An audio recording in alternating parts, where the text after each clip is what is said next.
Present ఏం చేస్తున్నారన్న? అంటే I'm not asking about this fame time media anything. కొత్తగా ఒక సీరియల్ కమిట్ అయ్యాను, ఓకే. మా ఇంటి దేవత అని. దాంట్లో ఫస్ట్ టైం నెగిటివ్ షో, నన్ను నెగిటివ్ షేడ్ చేస్తున్నాను. మీరా నెగటివ్ షేడా? ఇప్పుడు దాకా అన్ని సీరియల్స్ కామెడీ చేశాను, ఇప్పుడు అదే ఫస్ట్ టైం నెగిటివ్ షేడ్. అంటే నాకు తెలిసిన ఒక లడ్డు మామ ఇలాంటివన్నీ తెలుసు. అలాంటి క్యారెక్టర్స్ అని చేశాను కదా. అంటే ఇన్నోసెంట్ కామెడీ ఉంటుంది కదా బేసిక్ గా. అవును, ఇన్నోసెంట్ కదబ్బా. ఓకే, మనం దీని గురించి మళ్ళీ మాట్లాడదాం. అది సో ఇప్పుడు విలన్ రోల్ చేస్తాను ఫస్ట్ టైం. Villain role? అసలు మిమ్మల్ని విలన్ రోల్ ఎలాగా కనిపించింది? ఎక్కడో నాలో ఉన్న సాడిజం బయట తీశారు డైరెక్టర్ గారు. అవునా? అంటే ఎక్కడ చూస్తుంటాడు. ఓకే, ఎక్కడ బయట ఎక్కడ కనిపించలేదు మాకు ఎప్పుడు. అంటే మేము రెగ్యులర్ గానే ట్రావెల్ అవుతూ ఉంటాం కదా. అదే బట్ ఎతికి తీశారు మొత్తానికి. ఓకే, నిన్న టెలికాస్ట్ స్టార్ట్ అయిందంట. అన్న చూసుకోండి అన్న, కింద కామెంట్స్ విక్రమ్ గారు ఏంటి విలన్ ఏంటి అని చెప్పేసి వస్తాయేమో. నేను కింద చూడడం మర్చిపోయినా బాగా, అంటే కొన్ని వీడియోస్ సూపర్ పైన చూడాలి. కింద కమెంట్స్ కామన్ గా పెడతారు, నెగిటివ్ కామెంట్స్ పెడతారు, పాజిటివ్ పెడతారు. కాకపోతే మనం కామెంట్స్ చూడలేదు అనుకో, అన్ని పాజిటివ్ గా పెట్టారని మనం అనుకోవచ్చు మనసులో. అందుకే నెగిటివ్ చూడలేదు, కామెంట్స్ చూడకపోతే బెస్ట్ అనమాట. అందుకే నా దృష్టి. సూపర్. బట్ అంటే విలన్ గా ఫస్ట్ టైం ఇంట్రడ్యూస్ అయ్యారు. 100% ఫస్ట్ టైం చేస్తున్నా విలన్ రోల్ లో.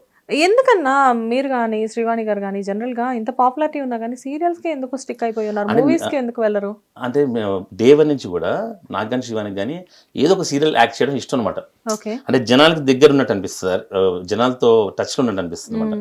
అందులో ఎప్పుడు ఒక సీరియల్ చేస్తాం. అందులో సీరియల్స్ అంటే లాంగ్ రన్ కదా, సినిమా అంటే ఒక 2 నెలలు అయిపోద్ది. సీరియల్ అంటే ఒక బాండింగ్ కదా, ఒక ఫ్యామిలీ, ఒక 2-3 ఏళ్ళు ట్రావెల్ అవుతాం ఒక ఫ్యామిలీ లాగా. అందుకని సీరియల్స్ అంటే ఇష్టం బాగా. అంటే ఎప్పుడు ఆవిడ ఈవెన్ ప్రెగ్నెంట్ గా ఉన్నప్పుడు కూడా సీరియల్ కంటిన్యూగా చేస్తూనే ఉన్నారు. డెలివరీ అయిన వెంటనే సీరియల్ స్టార్ట్ చేశారు. ఇదంతా ఓకే. సీరియల్స్ లో ఉన్నా కానీ సినిమా ఎప్పుడైనా ఒకటైనా కానీ కంపల్సరీ ఇప్పుడు మీకున్న పాపులారిటీకి ఆఫర్స్ వస్తూ ఉంటాయి కదా. వస్తుంటాయి, బట్ ఇక్కడ ఎలా ఉంటుందంటే సినిమా అంటే డెఫినెట్ గా మనం అడగాలి వెళ్ళి. 100% ఎవరైనా సరే చాలా పాపులర్ అయ్యేదాకా సినిమా అంటేనే మనం వెళ్ళి సార్ నాకు ఇంట్రెస్ట్, నేను చేస్తాను అని అడగాలి. అది మాకు ఇష్టం లేదు. Okay, you are very comfortable with serials. అమ్మ ఇంట్లో పడుకుంటే మమ్మల్ని లేపి తీసుకెళ్ళి యాక్ట్ చేయించుకోవాలి. సీరియల్స్ అంటే మాకు బాగా ఇష్టం. ఓకే. బట్ సీరియల్స్ లో లైక్ అంటే కొంతమంది మాత్రం అంటే మీరు ఇప్పుడు శ్రీవాణి గారు కానివ్వండి, హరిత గారు కానివ్వండి, నవీన గారు కానివ్వండి, వీళ్ళందరూ కూడా మహావృక్షాలు అనుకోవచ్చా? అలా వృక్షాలు చెట్లు కొమ్మలే ఉండవు, అందరూ మంచి ఆర్టిస్టులు హ్యాపీగా ఫ్రీగా. ఇప్పటికీ బిజీగా ఉన్న వాళ్ళలో వీళ్ళైతే ఉంటారు ఎప్పుడు. 100% కదా. ఎప్పుడైతే నీ మనసు కుళ్ళుతో కాకుండా స్వచ్ఛందంగా హ్యాపీగా ఉంటుందో నీ లైఫ్ హ్యాపీగా ఉంటుంది. శ్రీవాణి ఇంత లావైనా సరే సీరియల్స్ చేస్తుంది, ఆ క్యారెక్టర్స్ వస్తాయి. ఇంత అయిపోయినా సరే ఆ క్యారెక్టర్లు వస్తాయి. అదనమాట. అదే కదా, కొంతమంది ఏంటంటే వెయిట్ పెరిగిన తర్వాత ఫేడ్ అవుట్ అయిపోయారు అది ఇది అని చెప్పేసి క్యారెక్టర్స్ చాలా వరకు తగ్గిస్తారు. బట్ అసలు వీళ్ళకి ఎందుకు? చాలా మంది యంగ్ అమ్మాయిలకి ఫ్రెండ్స్ ఉంటారు నాకు, మా టీవీ ఆర్టిస్ట్ చాలా ఫ్రెండ్స్ కదా, ఎప్పుడు పాటలు కూర్చుంటే ఇదే చెప్తాను అనమాట. లవ్, పర్సనల్ లైఫ్ వేరు, కెరీర్ వేరు. మీరు మైండ్లో క్లబ్ చేసుకోకండి. ఏమో మనం లవ్ చేస్తున్నట్టు ఛాన్సులు రావేమో, ఎవరైనా పెళ్ళి అయితే మనకి ఇయరేమో అని చెప్పి. శ్రీవాణి మా లవ్ తెలుసు కదా, చాలా ఫాస్ట్గా 1 month లవ్ మాది. మ్యారేజ్ అయిన తర్వాత సీరియల్స్ ఎలా కంటిన్యూ చేసింది. నందిని పుట్టిన తర్వాత కూడా 18 సీరియల్స్ హీరోయిన్గా చేసింది. సీరియల్స్ హోస్టింగ్ అంతా చాలా చేశారు కదా. అంటే దానికి సంబంధం లేదు, ఇక్కడ ఓన్లీ నీ టాలెంట్ అబ్బా, నీకు విషయం ఉందా అంతే. బట్ చాలా మంది ఏంటంటే ఏజ్ 30+ అయినా కానీ పెళ్లి చేసుకోకుండా ఇప్పుడు చాలా మంది అమ్మాయిలు ఆర్టిస్టులు అలా ఉండిపోతూ ఉన్నారు. ఏంటి పెళ్ళి ఎప్పుడు అంటే అమ్మో పెళ్ళానో పెళ్లి చేసుకుంటే మళ్ళీ ఆఫర్ కెరీర్ పోతుంది అని చెప్పి. ఎందుకు పోతుంది ఇప్పటికీ అర్థం కాదు అసలు, ఎందుకు పోతుంది కెరీర్. అదొక మిత్ అనుకోవచ్చేమో. ఏమో మీకే తెలియాలి, ఎందుకంటే ఆర్టిస్టులు అందరూ మీకే క్లోజ్ కదా. నేను ఎప్పుడో ఒకసారి కలుస్తుంటా, మీరు రెగ్యులర్ గా మాట్లాడుతుంటా. అదే అంటున్నాను. ఏమన్నా ఇంకోటి లేదు, నా సర్కిల్ ఎవరు హ్యాపీ పెళ్లి చేసుకున్నారు, అందరూ కెరీర్ లీడ్ చేస్తున్నారు హ్యాపీగానే. వాళ్ళు ఎప్పుడు దొరకలేదు. అలా ఒకవేళ ఉంటే వాళ్ళు ఆర్టిస్టులు కారేమో అలా అనిపిస్తుంది. అంటే మైండ్లో అన్ని పెట్టుకొని పెళ్ళి అయితే క్యారెక్టర్లు అయిపోతాయి అంటే వాళ్ళు పెద్ద ఆర్టిస్టులు ఎవరు ఇంకెప్పటికీ. ఓకే, సో ఒక ఆర్టిస్ట్ పాపులర్ ఆర్టిస్ట్ అవ్వడానికి పెళ్ళికి అసలు సంబంధం లేదు. It's completely based on talent. చెప్పాను కదా, నందిని 2008లో పుట్టింది. ఆ తర్వాత 15 ఏళ్ళకు శ్రీవాణి హీరోయిన్ గా చేసింది సీరియల్స్ లో, తమిళ్లో చేసింది. ఫస్ట్ తెలుగు అమ్మాయి తమిళ్కి వెళ్ళి హీరోయిన్ గా చేయడం శ్రీవాణి. అవును, అప్పుడు అందరు చెప్పుకున్నారు కూడా ఇండస్ట్రీ. అందరూ త్రిబుల్ యాక్షన్ చేసింది అక్కడ. ఎన్ని లాంగ్వేజెస్ అన్న అప్రాక్సిమేట్ గా శ్రీవాణి గారు చేసింది? లేదు, Telugu and Tamil. Telugu and Tamil. Okay, మేము ఇద్దరం ఒకటి బంజారా లాంగ్వేజ్ లో ఒక సినిమా చేసాం. బంజారా లాంగ్వేజ్ లోనా? ఓకే, లంబాడి బంజారా లాంగ్వేజ్ లో ఒక సినిమా చేసాం ఇద్దరం 2011లో. నేనేంటే ఆ లాంగ్వేజ్ నేర్చుకుని నా డబ్బింగ్ నేనే చెప్పాను అనమాట. అంటే నాకేంటే లైఫ్లో మనం వెనకాల చరిత్ర చూసుకుంటే ఏదో ఒకటి కొన్ని రాసి ఉండలేదు, మనకు కూడా కొన్ని రాసి ఉండాలి కదా. చిరంజీవి గారి ఫ్యాన్ కదా ఎంతైనా. అయ్యో చిరంజీవి అంటే ఫ్యాన్ కదా పిచ్చి చిరంజీవి. చరిత్రలో మనకు కొన్ని మనకు పేజీలు ఉండాలనేది ఆయన చెప్పారని మీరు ఫాలో అయిపోయారా? అంతే కదా, అది మా అన్నయ్య రాశాడు, చంద్రబోస్ రాశాడు అవార్డ్స్, అలా ఫాలో అయిపోయాను అనమాట. సో మనం కూడా ఏదో పీకాం అని చెప్పడానికి ఏదో ఉండలేదు అట్లా.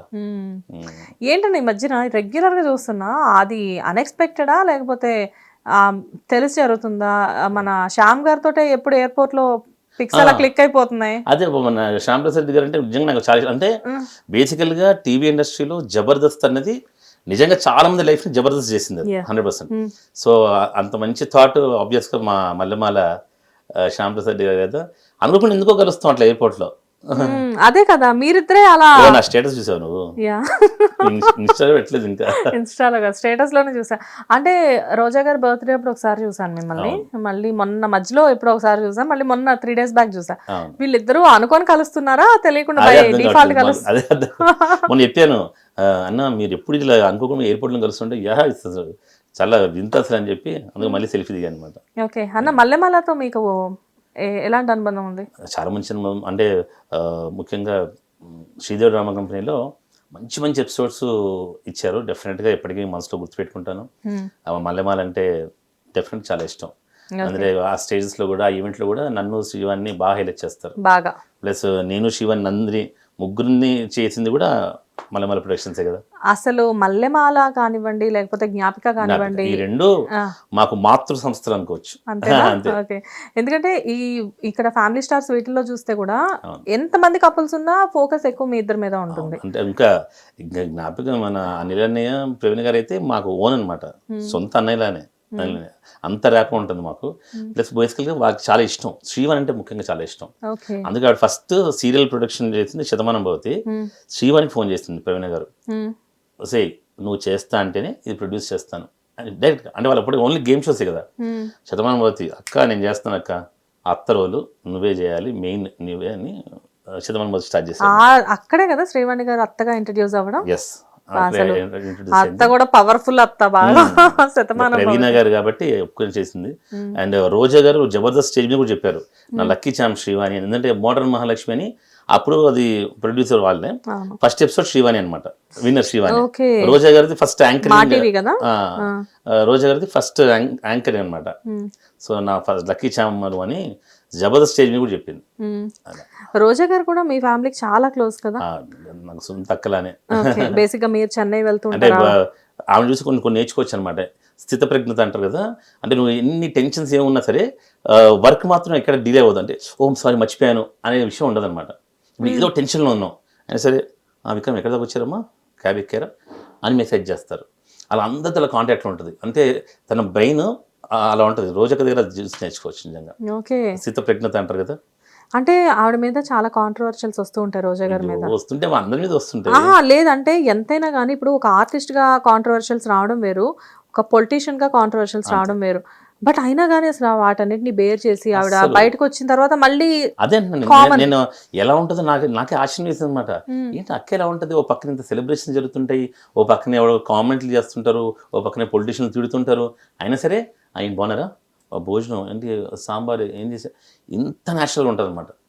అక్కడే చూసి నేర్చుకోవచ్చు. నేను మన రెస్టారెంట్ ఓపెన్ చేసిన టైంలో నేను చూసాను అనమాట. అంటే అసలు చాలా సో సింపుల్. నాకు ఎవరైనా రెస్టారెంట్ ఓపెన్ చేసిన తర్వాత ఆవిడ మినిస్టర్ కదా, ఒక 2 months కి సరదాగా విక్రమ్ తమ్ముడు ఎక్కడ మా హోటల్లో ఉన్నాక అసలు లంచ్ చేయలేదు, ఇప్పుడే ఫ్లైట్ దిగాను వచ్చేస్తాను చెప్పి సింపుల్ వచ్చేసారు హోటల్కి, కూర్చొని ఫోన్ చేసేవాళ్ళు. Okay, super. అండ్ మొత్తానికి అంటే ఇండస్ట్రీలో చాలా మంది ఎక్కువ వరకు చుట్టూరా కూడా ఆర్టిస్టులే ఉన్నారు. కాకపోతే ఏంటంటే బయట ఇండస్ట్రీ అంటే భయపడే వాళ్ళకి మీరు ఇచ్చే సజెషన్ ఏంటి? ఇండస్ట్రీ అంటే ఎందుకు భయపడతారు? ఇష్టం ఉంటే భయపడరు. ఇష్టం ఉంటే భయపడరులే కానీ ఇండస్ట్రీకి రావడం కష్టమేమో అని భయపడే వాళ్ళు ఉంటారు. ఏం కష్టం ఏముంటుంది అబ్బా అని ఓన్లీ చెప్తాను, ఇది సజెషన్ కాదు. నీకు టాలెంట్ ఉందా, నీకు విషయం ఉందా, 100% ఇండస్ట్రీని ఎంకరేజ్ చేస్తుంది. నువ్వు వద్దన్నా సరే ఎంకరేజ్ చేస్తుంది. ఇంక నీ టాలెంట్ ఎంతెంత పెంచుకుంటుంటావో అంతంత పైకి వస్తుంటావు. మీకు చాలా మంది మెసేజెస్ చేస్తారని కూడా విన్నానన్నా, అంటే లైక్ విక్రమ్ గారు మాకు ఏదైనా ఆఫర్ అంటే నేను సోషల్ మీడియా బాగా యాక్టివ్గా ఉంటుంది అబ్బా మామూలుగా. సో డెఫినెట్గా డైరెక్టర్లు, ప్రొడ్యూసర్లు ఇదంతా కలుస్తుంది కలుస్తుంటాం కదా, సో మెసేజ్ చేస్తూ ఉంటారు మంచిగా. ఓకే. ఒకవేళ కొంచెం ఎక్స్ట్రా మాట్లాడారు ఒకవేళ ఎక్స్ట్రానే సమాధానిస్తా. అంటే నైట్ కొంచెం యాక్టివ్గా ఉంటాయి కదా ఆఫ్టర్ 9. సో ఫస్ట్ మెసేంజర్ అప్పుడే నైట్ 9 తర్వాత మెసేజ్ చూస్తుంటా, ఇన్స్టా మెసేజెస్ అన్ని. సో అలానే రిప్లై ఇస్తుంటా. అప్పుడు కమెంట్ కూడా ఆ టైంలో ఓపెన్ చేస్తా. నైట్ 10-11 దాటితే సరదా కమెంట్స్ జనాలు ఏమనుకుంటున్నారని చెప్పి ఓపెన్ చేస్తాను. అప్పుడు వాడికి అలానే పెడతాను రిప్లై కూడా. అలా బేసిక్ గా అంటే సడన్ గా అప్పటి వరకు కూల్ గా ఉన్న విక్రమ్ సడన్ గా బాలయ్య బాబులా మారిపోతారు. అంతే కదా. బట్ రియల్లీ అన్న, it is really wonderful show. Because fame time media అనేది ఇంట్రడ్యూస్ అయిన తర్వాత మనం చేస్తున్న ఫస్ట్ ఇంటర్వ్యూ ఇది. Thank you so much. Yeah, so ప్రజలందరూ కూడా మా ఫేమ్ టైమ్ మీడియా నుంచి వచ్చే ప్రతి ఛానల్ ని చూడాలని చెప్పి మనస్ఫూర్తిగా కోరుకుంటున్నా. Yeah, I wish you all the best అన్న. ఆల్రెడీ ఫేమ్ టైమ్ మీడియా నాకు తెలిసినంత వరకు ఇట్స్ రాకింగ్ కంప్లీట్లీ. అండ్ అంటే దాని పేరుకే అందరికి మంచి ఫేమ్ రావాలని చెప్పి పేరే ఫేమ్ టైమ్ అని పెట్టాను. ఎగ్జాక్ట్లీ. ఫేమ్ టైమ్ మీడియా ఎప్పటికీ ఇలానే చాలా చాలా చాలా సక్సెస్ అయ్యి బయట ఏవైతే మీడియా ఛానల్స్ ఉన్నాయో వాటిలో వన్ ఆఫ్ ది ఛానల్ గా ఉంటూ వాటిలో పోటీగా ఉంటేనే బాగుంటుంది. పోటీ అనేది డెఫినెట్ గా సక్సెస్ రావాలి అంటే పోటీ ఉండాలి. సో నేనేమంటున్నాను అంటే డెఫినెట్ గా వాటితో పాటు ఫేమ్ టైమ్ మీడియా కూడా ఎప్పటికప్పుడు అప్డేట్స్ అనేవి అలా అలా అలా పెరిగిపోతూ fame time media celebrity channels పైకి తీసుకొచ్చే ఐడియాలో ఉన్నాను. తర్వాత ఫేమ్ టైమ్ మీడియాని కూడా చేద్దాం మెల్లగా, నువ్వు అన్నట్టు వెబ్ సిరీస్ కానీ దాంట్లో కూడా కంటెంట్ ఆలోచించి మంచి వద్దాం. అండ్ ఫేమ్ టైమ్ మీడియా ఇంత సక్సెస్ అవడంలో నా పాత్ర కూడా ఉంది. బికాస్ లోగో లాంచ్ కి హోస్టింగ్ చేసింది నేనే. లోగో లాంచ్ హోస్టింగ్ చేసింది Thummala Swetha. Yeah, anyways thank you అన్న, thank you so much. Hit TV app, ఇందులో short news, live news, entertainment shows, movies, digital magazines తో పాటు మీ జిల్లా వార్తలను కూడా ఫ్రీగా చూడొచ్చు. ఇంకెందుకు ఆలస్యం, వెంటనే హిట్ టీవీ యాప్ ని డౌన్లోడ్ చేసుకుని ఫ్రీగా ఎంటర్టైన్మెంట్ పొందండి. Hit TV app. Hit TV app.